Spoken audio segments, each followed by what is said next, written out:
Hey everyone, I'm back, and today we're going to be talking about Furiosa, a Mad Max saga. And this movie came out in 2024, directed by George Miller, and it is a prequel to Mad Max Fury Road. And as for my thoughts on the Mad Max movies, really quickly, I really love Fury Road. I think that's my favorite out of the entire series. And the other ones, I like Thunderdome, I like Road Warrior a lot. Those movies are pretty solid. Like, I could watch both of those movies right now, and the original, I think, is fine. It exists, and I'm glad what it spawned, but as a standalone movie, it's just not really something that I connect with. But everything that came after that movie, I thoroughly enjoyed at the very least. And Furiosa is probably my second favorite in this franchise so far.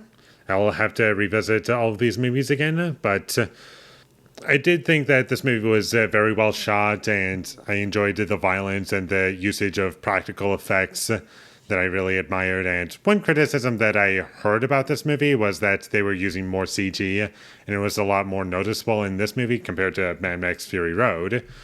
And while I do see that, I'll say this much for CG effects that were noticeable, they didn't look terrible for like these things that they were pulling off. I wasn't taken out of it too much. Maybe in the trailers it looked a little distracting, and in the movie they're using like different color palettes for different sections in the movie and scenes. That's how the movie is structured into like 5 chapters, and I liked that. I enjoyed what was explored, and this movie is the longest in the franchise. It's 2.5 hours long, and I personally didn't feel the runtime, and I thought the performances were great, and Anya Taylor-Joy was great in this movie as Furiosa. And the younger version of Furiosa, played by Alia Brownie, or I have absolutely no idea how to pronounce her name, and I don't think I've seen anything with her in it, but she did a great job in this movie, surprisingly. And I do like how our main character barely speaks in the movie. And it's appropriate. It makes sense for the character. It's not done that because the child actor can't act. It's done that because it makes sense for the character. And Chris Hemsworth stole the show in this movie. He was really great, really energetic and charismatic, but he's the villain, and he's like chewing the scenery whenever he's on screen. And I really loved him in this movie. And this honestly might be my favorite performance from him. I can't think of another performance he's given that I like more. As much as I love him in Thor in the MCU or in Bad Times at the El Royale, he did an amazing job in this movie. And one thing that I really loved about this movie is how different it tried to be, because Mad Max Fury Road is a film that is most memorable for its action sequences and how long they go on, and it's big, it's epic, and the music is really great in that movie. And same with this movie, the music is great, but it's going for something completely different, and this one's more focused on its characters more than anything else. And the first half of this movie barely has any action, and it's not dragged down by that at all, because everything is so interesting, and like getting back into this world and just exploring everything that you can. And I enjoyed the ride that we were given, no pun intended. And there's an action scene in the middle of the movie that I thought was pretty incredible, honestly. It went on for a long time, and it was never dull for even a moment. And the third act of this movie is very satisfying and incredibly memorable.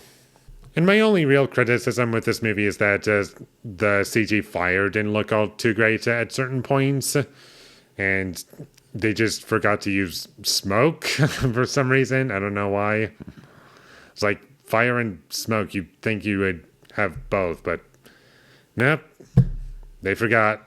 And going back to the performances for a moment, as much as I love Charlize Theron as Furiosa, and I do think that she is better compared to everyone else in this movie that played the character, that's not to downgrade the performances in this movie, because they did a great job.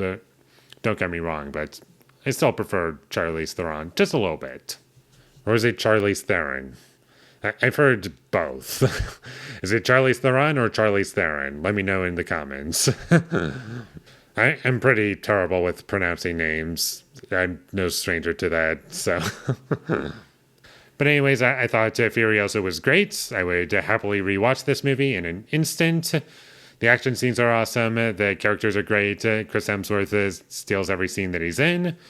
It's a beautiful looking movie, minus some CG fire that was kind of distracting because it had no smoke. But most of the movie did not have that issue for me. Great movie overall, and with all that being said, I'm going to give Furiosa an 8 out of 10. And I guess one last thing to mention is that you don't have to watch the other Mad Max movies to get into this film. Like, this movie works pretty well as a standalone film, although you might want to stop watching right when the credits pop up because they kind of just spoil the major beats of Mad Max Fury Road.